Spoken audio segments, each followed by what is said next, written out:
Hi everyone, my name's Jo Hitchcock. I'm the owner of the Photography Boutique and I've been a professional photographer for just about 10 years now. As an animal lover, I absolutely love photographing pets. They're part of our families and yet they often get forgotten about on family portraits and everything like that. So I've always thought it's really important to be able to get beautiful photos of our pets that tell us something about who they are and what they meant to us. For the last few years, we have actually gone out into the community and run pop-up pet portraits at various local vets and community events like the Walk on the Wild Side. It's been great fun, but unfortunately because of everything that's going on this year, we're not able to do that. So thanks to the Shire of Dardanup, we thought it would be a really great idea to do this little video to give you guys some tips on how to photograph your pets while we're all home practicing these very good social distancing measures to keep this awful virus away from the southwest. So what I'm going to do is just spend a little bit of time giving you guys some tips, telling you the top things that you should think about and that you should know when you're taking photos of your pets, and demonstrate a few of the ideas with my own dogs here. Obviously I've got dogs, so that's what I'm going to be talking about today, but as you've probably noticed from some of these photos that we've taken of pets that are flicking past on my screen, the same rules apply to cats, rabbits, guinea pigs, anything you want to take photos of. So once you have these kind of principles down, you can just really get creative, and I hope that you will go out and practice some of the ideas after you watch this video. And then I'll be available for a live Q&A this afternoon, so that if you've got any questions or there's anything else you'd like to know, you can ask away and I'll be there to answer whatever I can. So, one of the first things you really need to think about before you even pick up your camera is what you're taking a photo of. Why are you picking up your camera and what is it? So when I'm taking photos of pets, I always want to think about what I'm trying to capture. Is it just what the pet looks like? No, not really. I want to capture their personality and capture things that I want to remember about them. For instance, Lola is the kind of dog that loves coming into my bedroom in the morning, jumping up onto my bed for a cuddle. Don't tell my husband. It's something that she really loves to do because she's such a loving, cuddly dog, and it's something that I would really love to capture, because when we're talking about taking photos of our pets, of course we can just take a photo that shows us what they look like, but photos tell a visual story, and what they're all about is reminding us of the people and the pets and the things that we love. So when I take a photo of a pet, I try to capture their personality, and I try to make sure that the image that I take, that I capture, tells a story and gives me some insight into Lola's beautiful personality in this case. Usually when most people take a photo, they just stand up and they take a photo of whatever it is they're taking a photo of from eye height like this. Well, there's Lola on the bed.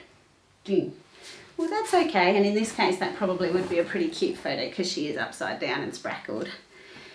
But most of the time with dogs, the most effective photos are ones where you actually get down to their level and take a photo from there. It's the way that you can connect with them. It's the way that you can really see their eyes and start to engage with them and who they are. So when I go off to take this photo, even though I probably won't be in the shot anymore, I'm going to be crouching down and taking the photo from the same level she's at so that I can get the most connection possible between her and my camera. Hello, buddy. She's a good girl. Yeah, you're so beautiful. Yes, you are.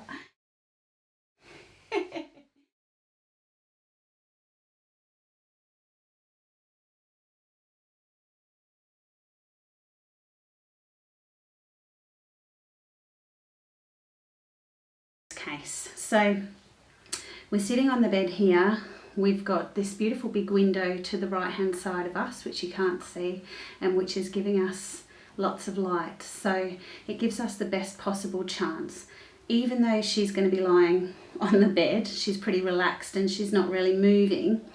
Dogs can always make quite sudden movements, and What that means is that if you're not using a fast shutter speed, you can get motion blur. A lot of the time when you're just learning photography or you don't really know much about it, if you see a blurry photo, you just think that you've missed the focus. But sometimes it can actually be that the focus is fine, you're just getting motion blur because your shutter speed's not fast enough to freeze something that moves, like a dog.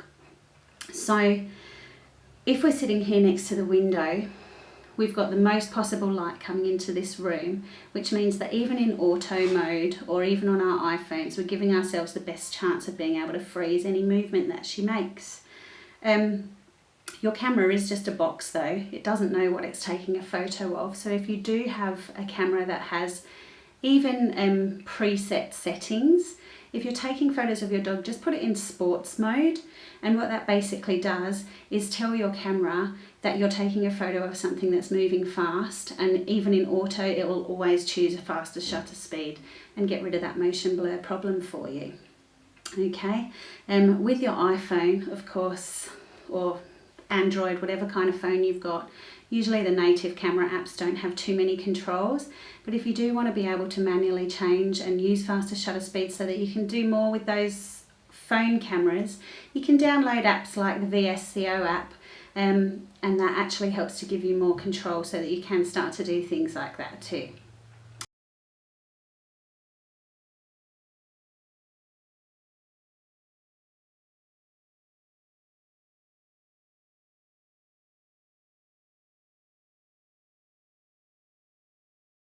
Number 3, something that you need to think about in any kind of photography is the light. The light is what makes or breaks your photo. Think about the direction of it, how dark it is, especially with a moving dog as well. If you're inside with a camera or a phone trying to take a photo and there's not much light, there is absolutely no way in auto mode that your device is going to capture a sharp dog by freezing it, because when your camera is trying to expose the photo correctly to make sure it's bright enough, it does that essentially by leaving the shutter open for longer, and what that does is capture motion. So inside in dark rooms is just a recipe for complete failure. While she's sitting here all nice and relaxed, I want to show you the difference between having this big window light that I talked about here and shooting in different scenarios. So first of all, I'm going to close the curtains and show you what a massive difference that makes to the light in the room. My beautiful daughter is helping me do that. As you can see, we've just plunged ourselves into almost complete darkness. Yeah. Okay. And then Erin, if you like to just go and turn the light on. And now we've got a completely different type of light again. I've got a full room light on in here, but you can already see that it's so much darker than it was with the window, and it's got a kind of weird yellow tinge to it, which a lot of house lighting does with the warm light bulbs. So they're not exactly the most ideal. You know, just adjusting things in the room like that, just opening the curtains, turning off whatever kind of lights you've got in your house, which are usually not particularly pretty, and using the natural light that's available to you will really make a massive difference to the overall look of your photo. I'll take a few different shots from around the bed as well, so that you can see what difference the direction of the light has. If you've got a camera that you can't manually adjust the settings for, you would always shoot from the direction of the biggest light source, in this case the window, to give yourself the best chance of getting a well exposed photo. If I was to take a photo from the other side of the bed in auto mode, you'd pretty much end up with a very dark dog and a bright window behind her. If I could control my camera though, I could change that, and you'll see what a difference it can make.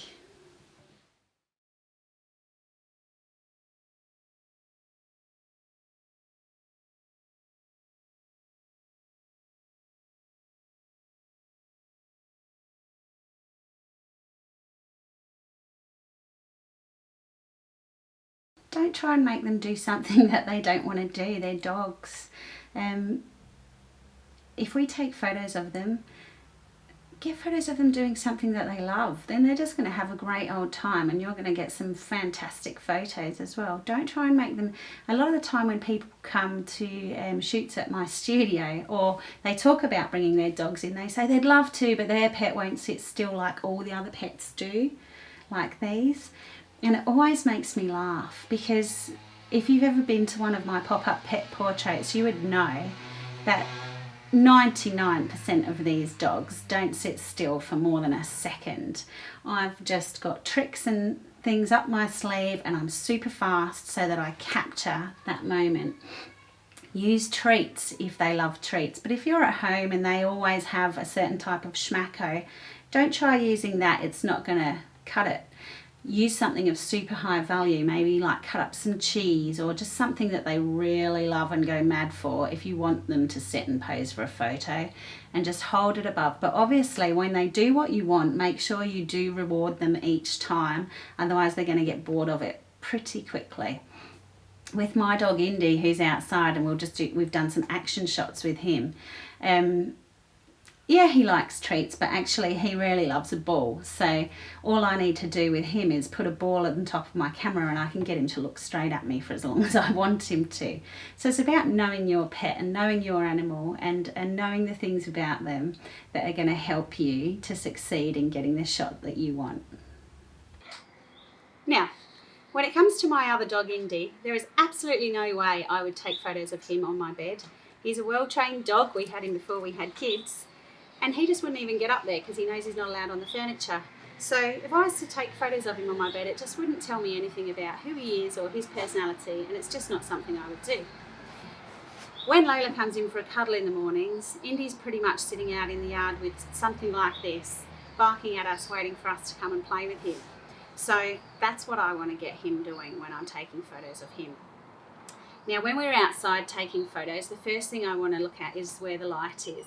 The best kind of light for doing these photos at any time of day is in the open shade. So don't go out into the broad sunlight, it's too bright.